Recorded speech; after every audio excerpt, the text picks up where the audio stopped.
കള്ളം bro okay അല്ലേ? Okay.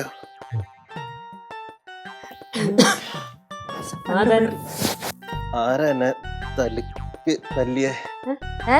ആരാ തല്ലിയെന്ന്? എന്താ അമ്മൂമ്മേ എന്റെ തല കാണുമ്പോ എന്താ പ്രശ്നം? നല്ല അടിയായി പോയല്ലോ. നീ എന്തിനാ ഇങ്ങോട്ട് വന്നേ? അയ്യോ പോലീസിനെ വിളിക്കരുത്, ഇനി എന്നെ തല്ലുകയും ചെയ്യല്ലേ. ഇനി അത് കൊള്ളാനുള്ള ശേഷി എന്റെ അകത്തില്ല.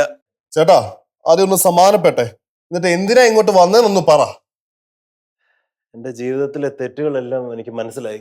ആഹാ, എന്നിട്ടാണ് എന്റെ കൈ കയറി പിടിച്ചത്? അയ്യോ ഞാൻ ആ അർത്ഥത്തിൽ കയറി പിടിച്ചതല്ല.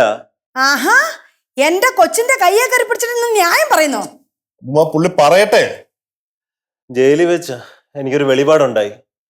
ആരോ എന്റെ സ്വപ്നത്തിൽ വന്ന് പറഞ്ഞു ഇനി മോശപ്രവൃത്തി ചെയ്യരുതെന്ന്. ആര് വന്ന് പറഞ്ഞു?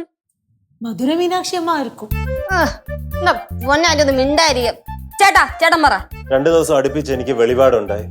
അത് കഴിഞ്ഞ് ഞാനൊരു തീരുമാനം എടുത്തു, ഇനി നല്ല കാര്യങ്ങളെ ചെയ്യൂന്ന്. അത് കഴിഞ്ഞ് 2 ദിവസം കഴിഞ്ഞപ്പോ എനിക്ക് ജാമ്യം കിട്ടി. എന്നിട്ട് ഞാൻ ജയിലിൽ നിന്ന് ഇറങ്ങി ഇങ്ങോട്ട് വരാൻ നേരത്തായിരുന്നു ബസ്സിൽ വെച്ച് ഈ കുട്ടിയെ കണ്ടത്. എന്നിട്ട് അമ്മായിനെ കണ്ടപ്പോ ഇയാടെ വെളിപാടൊക്കെ പോയാ? അയ്യോ അങ്ങനല്ല, ഇത് ഭവാനി അമ്മയുടെ മരുമോളാണെന്ന് എനിക്ക് അറിയാം. ഭവാനി അമ്മയോട് സോറി പറഞ്ഞേക്ക് കുട്ടി എന്ന് പറയാൻ ഞാൻ അടുത്തേക്ക് ചെന്നതാ.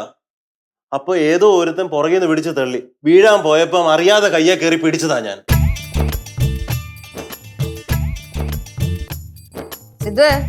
ഇയാളീ പറയുന്നൊക്കെ വിശ്വസിക്കാവോ? എനിക്കറിയാം ഞാൻ പറയുന്ന ഒന്നും നിങ്ങൾക്ക് വിശ്വാസം ആകില്ല എന്ന്. ഇനി എന്റെ ജീവിതം കൊണ്ട് മാത്രമേ അത് ബോധ്യപ്പെടുത്താൻ പറ്റൂ. അപ്പൊ പിന്നെ എങ്ങനെ ബാക്കി കാര്യങ്ങള്? ഇയാൾ എന്താ ചെയ്യണ്ടേ? അമ്മൂമ്മ നിങ്ങൾ തന്നെ ഇയാളുടെ കാര്യത്തിൽ തീരുമാനം പറ. വിട്ടേക്കാം അല്ലേ ഗൗരി? ഇപ്പൊ വിട്ടേക്കാം.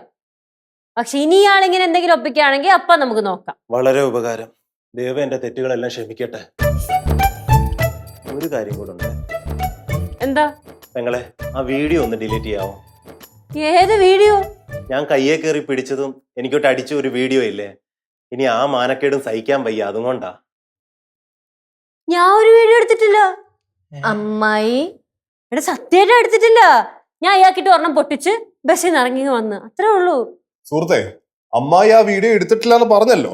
ഇനി അഥവാ എടുത്തിട്ടുണ്ടെങ്കിൽ തന്നെ ഇയാളുടെ മുന്നോട്ടുള്ള നടപ്പെങ്ങനെയാണെന്ന് ഞങ്ങളൊന്ന് നോക്കട്ടെ. എന്നിട്ട് ഞങ്ങൾ തീരുമാനിച്ചോളാം ആ വീഡിയോ എന്താ ചെയ്യേണ്ടതെന്ന്. കേട്ടോ? താങ്കളിപ്പോ ചെല്ല്. സോറി അമ്മ, സോറി.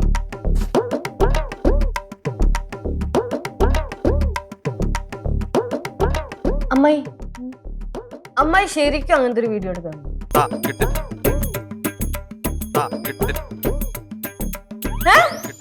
പേടിക്കണ്ട, എടുത്തിട്ടില്ല.